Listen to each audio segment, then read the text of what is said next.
The WWE, World Wrestling Entertainment, has jumped on the bandwagon demonizing Tea Party Americans as racist.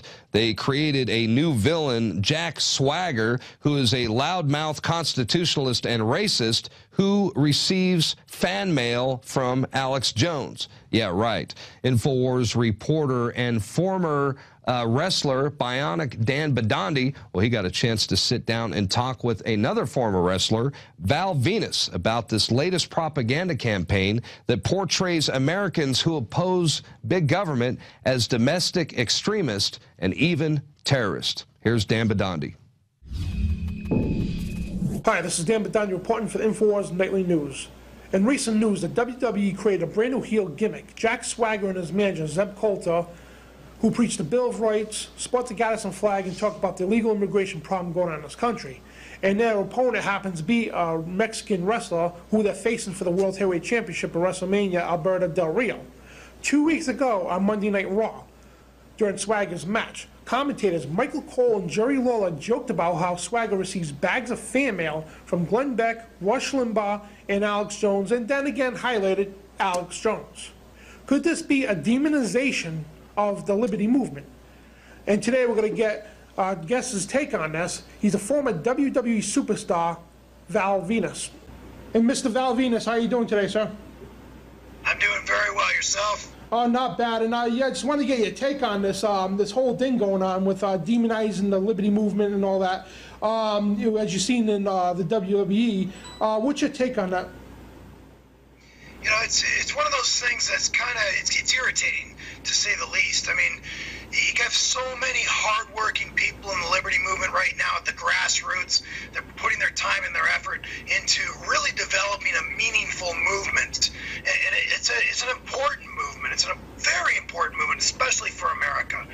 And to see that there's a constant demonization over and over and over again, and you know, it's not that I mean, I love the storyline. You know, the racist, you know, is going to take on the Mexican at WrestleMania. So I like that storyline. It's controversial, but when they start flying things like the Gadsden flag, for example, in the background, and I mean, a swastika would have been a lot more appropriate in that storyline, but to actually take something that's been adopted by the Liberty Movement, by certain segments of the Tea Party, that flag is meant to be flown in the face of oppressive government. It's not meant to be flown at the border telling Mexicans, hey, don't tread on me. That's not what it was for. It was to tell government, don't tread on me. So to see that flag being used in the manner it's being used by WWE is disappointing, to say the least. During Jack Swagger's match on Monday Night Raw 2 weeks ago, commentators Michael Cole and Jerry Lawler,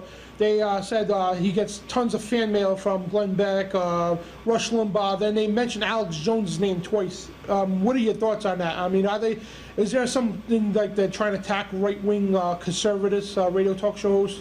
Guerrilla marketing. Hey, let's see if we can do this on national TV. Mention Glenn Beck, mention Rush Limbaugh, mention Alex Jones, and see if one of them bite.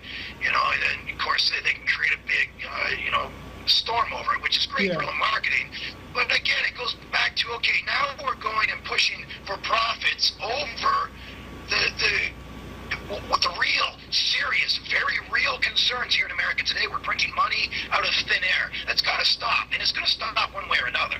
Absolutely. I mean, we're going to have like super hyperinflation. I mean, the majority of Americans, you watch them get up, they put on their pants, they put on their shirt, they brush their teeth, they eat breakfast, they go to work, go on the weekends and play baseball, and they have no idea what's coming down the pipe.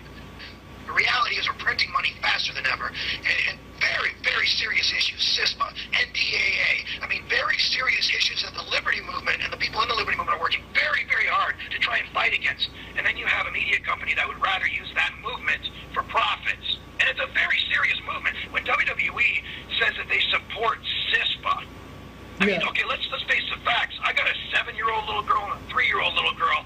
I'm not going to be able to control and dictate what they can and cannot download on the computer every single second of the day. If they download a cartoon from Disney, there is a chance in that CISPA bill that feds can come crashing through the door, not only take her computer, but take her away and throw her in prison. I mean, let's face the facts. We're going down that slippery slope, and WWE supports that kind of tyrannical bills, and that's disappointing to see that coming from a company that I absolutely used to love working for. Well, absolutely, and you know, it's crazy what's going on, and you know, they're arresting kids for bringing bubble guns to school, bringing toy guns to school, or even making a hand gesture of a gun. They're taking kids out of class, arresting them, expelling them, suspending them. I mean, it's just going, you know, it's just going crazy, and then you have the UN and the government hell-bent on taking our internet freedoms away, and you know, with CISPR and all these other bills, they had ACTA recently, and you know, it's just like people stand up against, you know, internet bill, but when it comes to guns, which is my next question, your thoughts on gun control? Oh, I'm completely against any form of gun regulation whatsoever. I mean, we can sit there and make up a bill and say criminals are not allowed to have guns, period.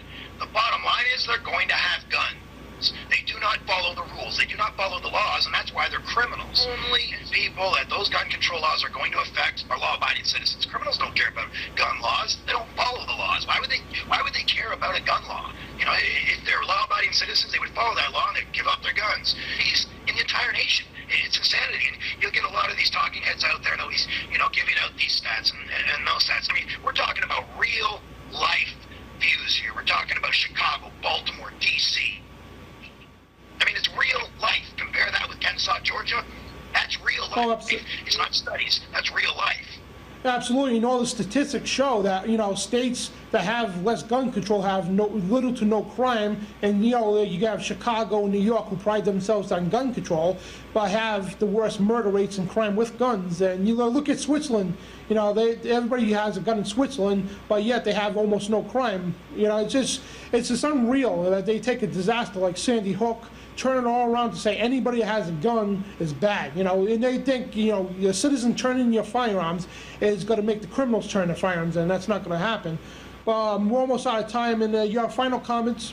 Yeah, you know, that Sandy Hook, to me, it wasn't a matter of, oh, there's too many guns in Sandy Hook. There wasn't enough guns in Sandy Hook. There wasn't one responsible adult, not one single responsible adult in Sandy Hook that had a firearm, a personal firearm. How many lives could have been saved? How many lives could have been saved if just one responsible adult had to have exercised their rights in the Second Amendment in the Constitution and just carried a firearm with them everywhere they went? I mean, it's much better. The old saying goes, it's much better to have a gun and never need it than to desperately need a gun and not have it.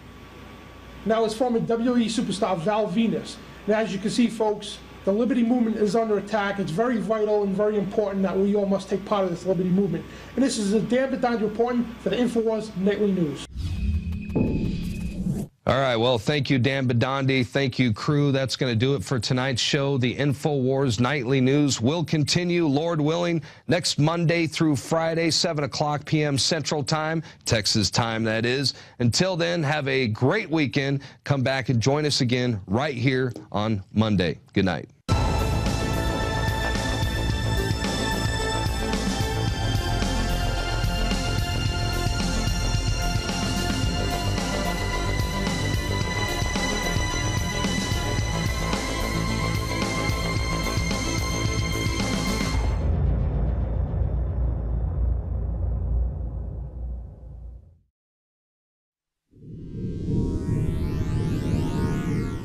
In a story breaking out of North Carolina, the ACLU has asked 62 law enforcement agencies across the state for information about how the police are being militarized. The ACLU wants police and sheriff's departments to explain how they use military equipment and tactics in their civilian law enforcement cases. They believe the public has a right to know, and so do we. Infowars has been pressing this point in public for years, and we're glad the ACLU is now investigating. The ACLU is asking the police what kind of records they keep when they use military equipment and tactics, and if the tactics are being used more often in minority communities. In Winston-Salem alone, in recent years, there have been 3 instances of armored vehicle use in standoffs, 1 man killed by a police sniper, and the police department uses a drone in the war of drug prohibition. What would Andy say about this dangerous bunch of Barneys? Jakari Jackson here, and I want to talk to you for a second about water. You know about ProPure, our flagship water purification system, but check out some of our portable water filter products at InfoWarsStore.com. The clearly filtered water pitcher, Also, for those of you on the go, we have the Athlete Edition filtered water bottle and the RAD Eliminator Pro filtered sports bottle that removes radiation. And keep in mind, we have replacement filters for all of these products. The ever-popular grab-and-go bag favorite, the Life Straw, the Crystal Quest shower filter system, and the Aquapod kit, great for mass storage of water. And while you're at the Infowars shop, pick up a copy of our latest book, 31 Days to Survival. You can find all this and more at the InfoWarsStore.com. And don't forget, it's your support that funds our operation. Sign up for our free newsletter at Infowars.com/newsletter.